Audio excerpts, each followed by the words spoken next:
بسم الله الرحمن الرحيم الحمد لله رب العالمين وصلى الله وسلم على سيدنا محمد وعلى آله وصحبه أجمعين.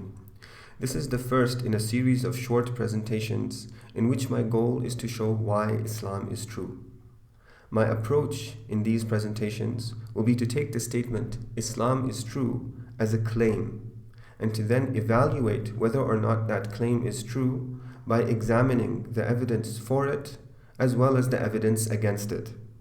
This evidence-based evaluation of the statement Islam is true is what I mean by the title of this series of presentations, namely the title Why Islam is True. Now, before I can evaluate the truth of this claim, I need to clearly define what I mean by the word Islam. This is because the word Islam is used in many different ways by many different people, and because of this widespread difference, if I don't define what the word Islam means in the claim that I am making, I run the risk that you, the listener, might understand it differently than I do. And as a result, the claim Islam is true will have a different meaning in your mind than it will in mine. When I then bring evidence to show why the claim that I am making is true, you will not see why it supports the claim Islam is true, because the evidence that you need to show that the claim that is in your mind is true is different than the evidence that I need to show the claim that is in my mind is true.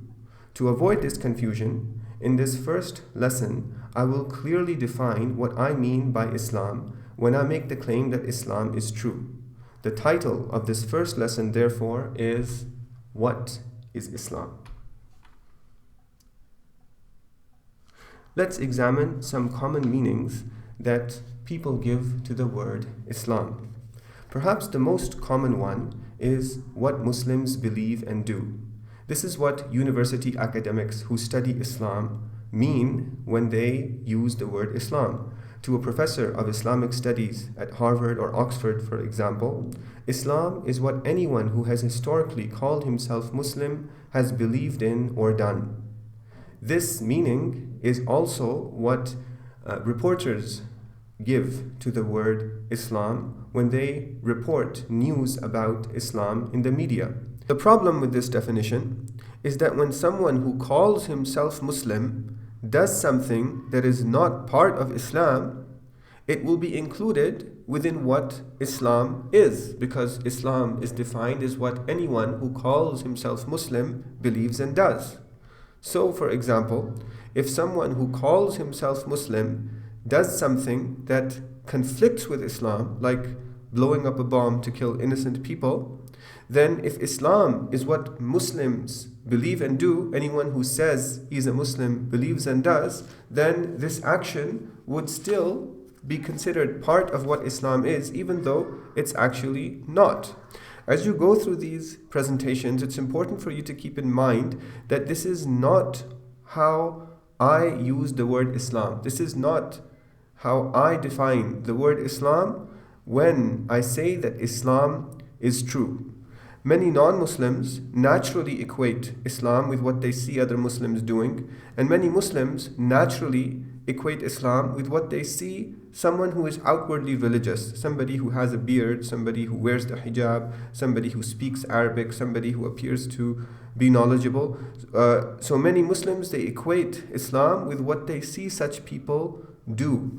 When they then experience something unpleasant at their hands, it may drive them away from considering whether or not Islam is true. So what you need to do as you listen to these presentations is to consciously separate between any unpleasant experiences that you may have had at the hands of somebody who calls himself Muslim, and between what I am defining Islam to be in these lessons.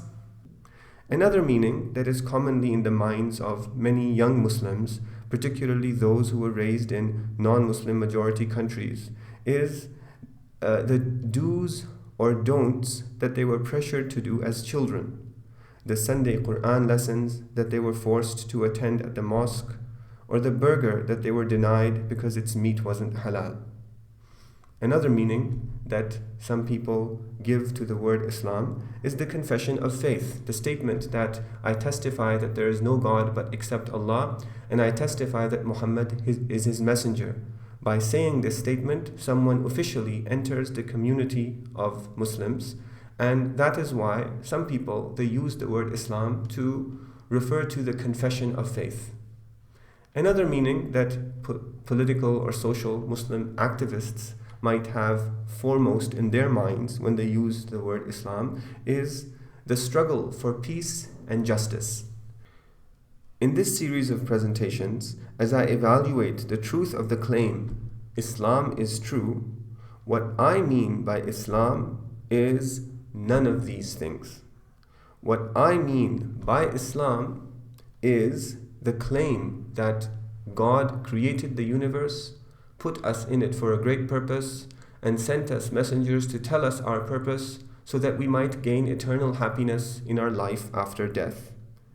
This claim comprises 4 sub-claims. First, it comprises the claim that God created us as well as everything else in the universe.